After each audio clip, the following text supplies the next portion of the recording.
connaissais le travail de Johann Bourgeois depuis quelque temps, et donc on s'est rencontrés, on ne se connaissait pas. Et puis à l'occasion de cette première conversation, on a évoqué le Requiem de Mozart. Et puis il y a eu un moment où il a été question de travailler sur le manque et sur l'inachevé. Et je lui ai proposé de se concentrer sur les fragments. Là, j'avais une vision d'une continuité discontinue. Les fragments donnent cette discontinuité.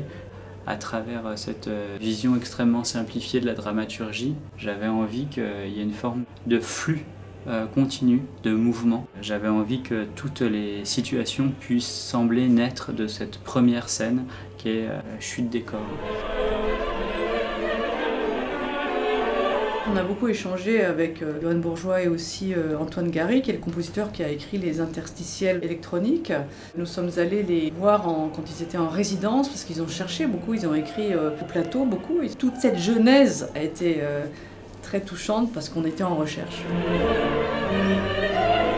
Voilà, ce qui est très spécifique à ce processus de création, c'est le temps court. Donc ça a eu comme intérêt pour moi de devoir beaucoup conceptualiser les choses, beaucoup préparer. Donc préparer l'espace, préparer une scénographie en faisant un certain nombre de prototypes avant d'arriver à cette grande scène en forme de rampe, comme une page noire. J'imaginais une sorte de page noire où pourraient couler des corps. Ok, merci beaucoup.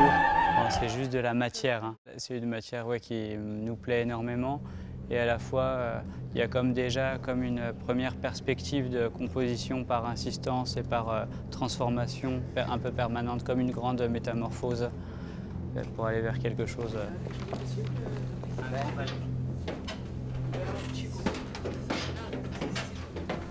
Ils sont combien là? 22. Tiens, le vertige quand même. Hein. Ouais. Quand même. Hein. Là, t'as pas de garde-fou, rien? Non, non, parce qu'ils partent là, les gars.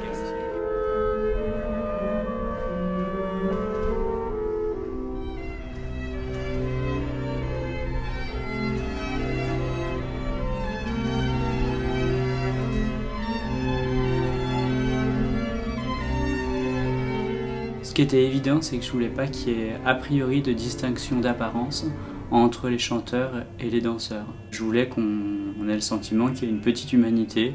Par contre, j'avais différentes hypothèses parce que n'ayant jamais collaboré avec un chœur et ayant quelques a priori, je m'étais dit, c'est pas dit qu'ils aient envie de glisser. Donc, dès la première journée, j'ai pu tout de suite sentir qu'ils étaient partants et qu'on allait faire quelque chose d'assez chouette ensemble. Ce qui est intéressant d'ailleurs dans la matière qui est faite ensemble, en l'occurrence les glissades, c'est qu'elle est ludique. Et je crois qu'elle apporte beaucoup et beaucoup plus profondément que ce qu'on croit. J'ai toujours tendance à penser que si on arrive à faire une bonne équipe, c'est presque 70% de la réussite du travail qui est faite. C'est vraiment fort de s'élancer dans cette rampe. C'est une vraie épreuve, une vraie prise de risque. Les gens se dévoilent dans l'instant où ils décident d'y aller. Je pense même que le chœur ne sait pas forcément, alors que pour certains ça fait des années qu'ils travaillent ensemble. Et il est possible qu'ils ne se soient pas vus dans cette situation, jamais. Au début, il y avait certaines personnes qui ne pouvaient pas s'empêcher de crier au moment d'y aller, par exemple. C'est super fort de vivre ça en groupe. Et je pense que ça constitue quelque part la force de ce spectacle, pour moi.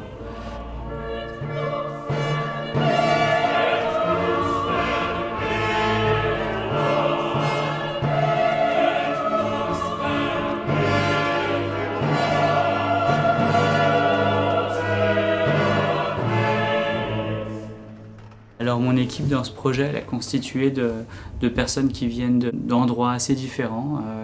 Il y a des gens qui viennent plutôt de l'acrobatie, même de l'art de rue, d'autres qui sont plutôt danseurs ou danseuses. Il y a des personnes avec qui je travaille depuis longtemps et d'autres avec qui c'est la première fois.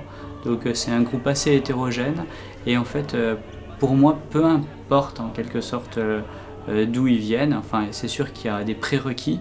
Je travaille avant tout avec des personnes avec qui j'ai envie de vivre quelque chose.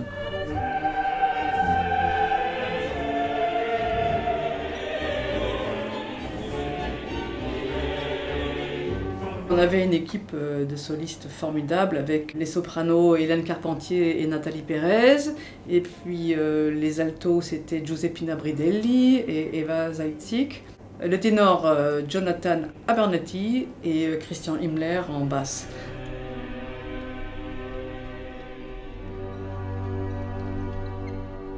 Le Requiem, c'est une œuvre emblématique pour Insula Orchestra parce que c'est le premier disque qu'Insula a enregistré.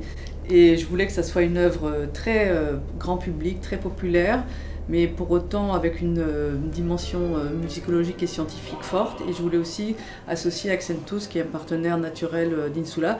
Donc évidemment, c'était notre première grande pièce ensemble.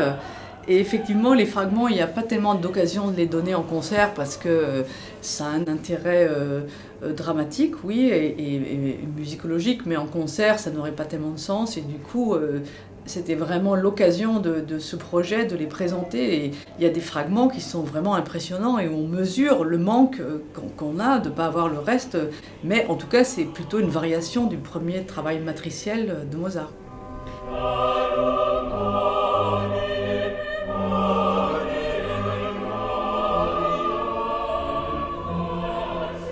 Ce que je trouve toujours intéressant dans ces projets pluridisciplinaires, c'est que c'est des professionnels qui se rencontrent et on voit qu'ils ont chacun des rites. Les chanteurs ont leur rite, les danseurs ont leur rite. Et à un moment donné, ils faisaient des choses ensemble que j'ai vu mes chanteurs faire des choses que je n'avais jamais vu faire, se préparer avant, en concentration, faire des mouvements ensemble. Enfin, il y avait vraiment un esprit de troupe incroyable. Et ça, j'ai trouvé ça très touchant parce qu'en fait, ils s'apportent les uns les autres. Et je crois que ça a été une rencontre fantastique. En tout cas, ce genre d'expérience, c'est non seulement on le fait pour des raisons artistiques profondes, mais on le fait aussi pour des raisons humaines de rencontre de disciplines.